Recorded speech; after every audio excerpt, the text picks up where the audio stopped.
Bonjour à tous, bienvenue chez Will Become. Aujourd'hui, je voulais vous présenter notre M2.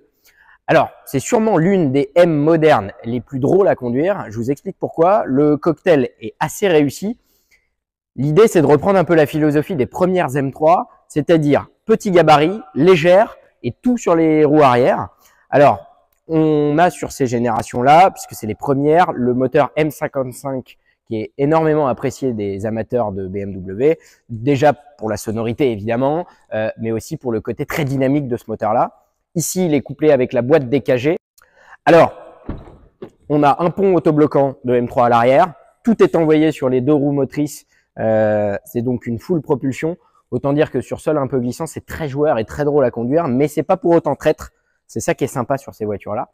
À l'intérieur, on est dans une BMW, dirons-nous que c'est pas très fantaisiste effectivement, mais par contre tout tombe sous la main, les boutons sont tous au bon endroit. On a quand même l'avantage, même si c'est la sonorité du moteur qui est chouette, d'avoir le Harman Kardon ici qui permet de profiter de la musique. Le toit ouvrant aussi, l'une des options appréciées sur les M2, tout simplement puisqu'il n'y avait pas sur le catalogue de toit carbone, donc tant qu'à faire, autant profiter d'un toit ouvrant au beau jour. Bon, on va pas voir grand chose parce que sur les modernes, comme toujours, pas mal de caches en plastique. Mais je vais quand même vous montrer le compartiment moteur. C'est logé au chausse-pied, mais ça passe quand même. On a donc le 6 cylindres qui est posé ici. Allez, on va la démarrer. Une symphonie de 6 cylindres BMW. Alors on va laisser tourner le moteur pour le plaisir des oreilles et puis on va vous emmener faire un petit tour dans le coin pour vous montrer un petit peu comment réagit la voiture et vous faire partager un peu le plaisir de conduire cette petite M2. Alors bienvenue à bord de la M2.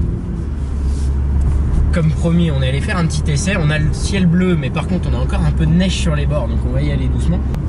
Mais ça nous permet quand même de prendre toute la mesure de l'efficacité de cette voiture et de la précision. On a vraiment ce côté joueur de la voiture, mais qui est tout à fait maîtrisable en mode sport avec l'anti-patinage d'enclencher. Vraiment avec des notions de pilotage basiques à rattraper la voiture quand elle part en glisse.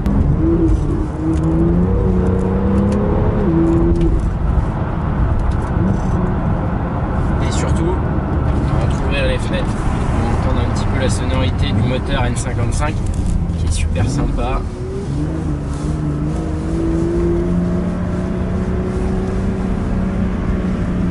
On tire par là, hop.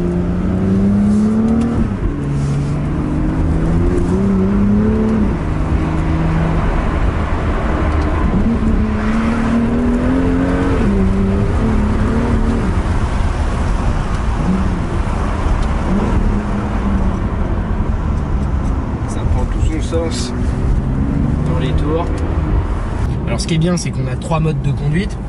On a le mode confort qui est pour le mode un peu cruising GT. Le mode sport, on a tout de suite une auto, on l'a entendu, hein, on a une petite montée en régime.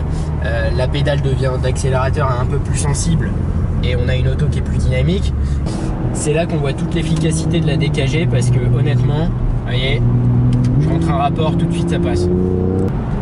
En un claquement de doigts, vous avez le rapport qui est passé.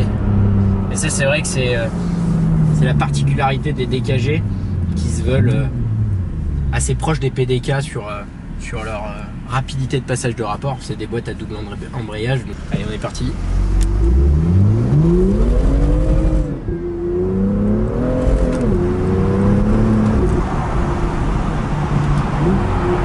On sent que l'anti-patinage a fait son job sur un sol très humide et très glissant comme là on a les températures négatives, mais franchement ça fait le job.